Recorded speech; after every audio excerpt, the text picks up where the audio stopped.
पुढची बातमी पाहूयात। माझ्या यशावर भाजपचे अनेक लोक जळतात असं असदुद्दीन ओवैसी म्हणतात।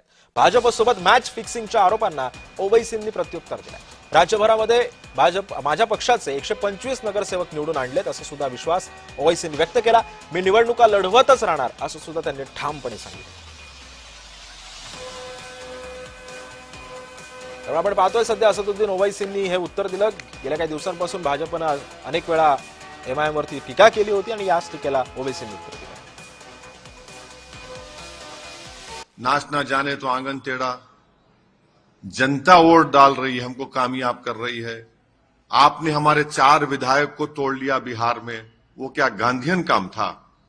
इतनी बेशर्मी है लोगों में कि तुम जब तोड़ते तो तुम्हारा तोड़ना बड़ा नेक काम है, और वही काम महाराष्ट्र में हो गया। शिवसेना के 2 टुकड़े हो गए, एनसीपी के 2 टुकड़े हो गए, कर्नाटका में कांग्रेस की सरकार के एमएलए भाग गए, मध्य प्रदेश में भाग गए, तो आपने आसमान को सर पे उठा लिया।